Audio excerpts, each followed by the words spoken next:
Hello students, आज का जो हमारा टॉपिक है वो है लिमिटिंग फैक्टर्स इन फोटोसिंथेसिस।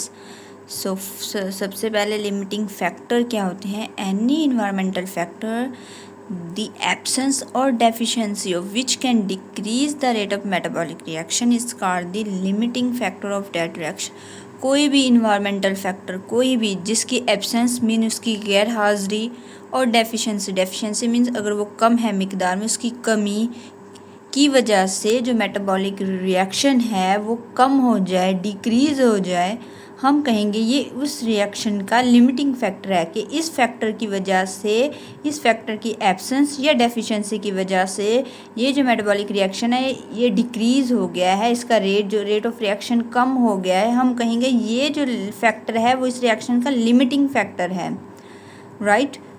अब फोटोसिंथेसिस की कौन से लिमिटिंग फैक्टर हैं जिसकी वजह से फोटोसिंथेसिस जो कि एक मेटाबॉलिक रिएक्शन है, इसका जो रिएक्शन है वो डिक्रीज कैसे होता है, इंक्रीज कैसे होता है? तो light intensity, temperature, concentration of water and availability of water, ये जो हैं ये फोटोसिंथेसिस के लिमिटिंग फैक्टर्स हैं। ये जो फैक्टर हैं फोटोसिंथेसिस के रेट ऑफ रिएक्शन को इंक्रीज भी करते हैं और रेट ऑफ फोटोसिंथेसिस रिएक्शन को डिक्रीज भी करते हैं, right. So first of all हमारे पास है effect of light intensity. Light intensity का क्या इफेक्ट है फोटोसिंथेसिस पर? The rate of photosynthesis varies with light intensity. अब जो फोटोसिंथेसिस का रेट है वो लाइट इंटेंसिटी के साथ वेरीज है, मतलब मीन्स कि वो चेंज होता रहता है, वेरिएशन आती रहती है, वो चेंज हो सकता है। अब अगर लाइट इंटेंसिटी इंक्रीज है तो रेट ऑफ फोटोसिंथेसिस जो है वो इंक्रीज होगा। अगर लाइट रिएक्शन डिक्रीज है तो रेट ऑफ फोटोसिंथेसिस डिक्रीज होगा। मींस कि light intensity rate of photosynthesis के डायरेक्शनली प्रोपोर्शनल है, डायरेक्ट इसका जो है वो असर होता है। However, at much higher light intensity, the rate of photosynthesis become constant. देखिए अभी हमने यहाँ पे कहा कि लाइट इंटेंसिटी को हम इंक्रीज करते जाएंगे तो रेट ऑफ फोटोसिंथेसिस भी इंक्रीज होता जाएगा, लेकिन एक लिमिट तक हम उसे जब इंक्रीज करेंगे तो फोटोसिंथेसिस इंक्रीज होगा। लेकिन अगर हम इस लिमिट को क्रॉस करेंगे, उसकी लिमिट से ऊपर हम इंक्रीज करते जाएंगे लाइट इंटेंसिटी को, तो एक पॉइंट आएगा कि अब लाइट इंटेंसिटी का कोई भी इफेक्ट उसके ऊपर नहीं होगा, जो रिएक्शन होगा वो हमारा कांस्टेंट होगा, वहीं पे रहेगा। अब लाइट इंटेंसिटी अगर इंक्रीज भी हो रही है तो रेट ऑफ रिएक्शन के ऊपर कोई फ़र्क नहीं पड़ रहा। सो ये था हमारा effect of light intensity. Next जो हमारा इफेक्ट है वह effect of temperature. The rate of photosynthesis decrease in temperature. ये भी वैसे है, अगर टेम्परेचर डिक्रीज है जो फोटोसिंथेसिस का रिएक्शन है वो डिक्रीज होगा। It increase as temperature is increase over a limit range. ये भी वैसे ही है कि यहाँ पे क्या हो रहा है कि टेम्परेचर को हम इंक्रीज़ कर रहे हैं, लेकिन उसके साथ रेट ऑफ फोटोसिंथेसिस भी इंक्रीज़ हो रहा है, लेकिन एक लिमिट तक। ऐसा नहीं है कि हम टेम्परेचर इंक्रीज़ करते जाएंगे फोटोसिंथेसिस का जो रेट ऑफ रिएक्शन है वो भी इंक्रीज़ होता जाएगा होगा तो सही, लेकिन एक लिमिट तक। जब हम उस लिमिट को क्रॉस करेंगे तो फिर क्या होगा, रेट ऑफ फोटोसिंथेसिस के ऊपर कोई इफेक्ट नहीं पड़ेगा, वो वहीं पे ही रुक जाएगा। अब हम टेम्परेचर को अगर इंक्रीज़ भी करेंगे तो कोई इफेक्ट नहीं होगा उसका।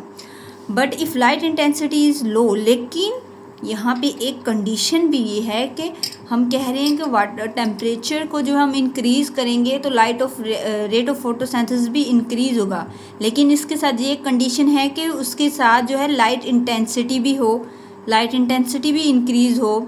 अगर लाइट इंटेंसिटी डिक्रीज़ है और हम टेम्परेचर को इंक्रीज़ कर रहे हैं तो रेट ऑफ रिएक्शन जो है नहीं होगा फोटोसिंथेसिस का। लाइट इंटेंसिटी भी यहाँ पे ज़रूरी है। But if light intensity is low, increases in temperature has a little influence on the rate of photosynthesis. थोड़ा बहुत असर होगा उसका कि अगर लाइट इंटेंसिटी लो है तो टेम्परेचर अगर हम इंक्रीज़ करें तो रेट ऑफ फोटोसिंथेसिस के ऊपर थोड़ा बहुत असर होगा, वो थोड़ा बहुत लिटिल होगा जो वो इंक्रीज होगा। लेकिन यहाँ पे जो टेम्परेचर है वो लाइट इंटेंसिटी के साथ भी डिपेंड कर रहा है इसके ऊपर कि अगर हम टेम्परेचर को इंक्रीज़ करेंगे तो लाइट इंटेंसिटी भी इतनी होनी चाहिए, राइट। और लास्ट हमारा क्या है, effect of carbon dioxide concentration.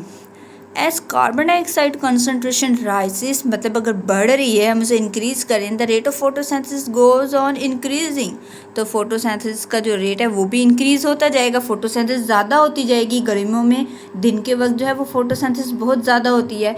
क्यों होती है कि टेम्परेचर एक तो हाई होता है, लाइट बहुत ज़्यादा है, सनलाइट जो होती है वो काफ़ी तेज़ होती है, टेम्परेचर भी हाई होता है, सनलाइट भी तेज़ होती है, मीन की लाइट इंटेंसिटी भी उसे बहुत अच्छी मिल रही होती है, तो उस टाइम पे फोटोसिंथेसिस बहुत अच्छा हो रहा होता है।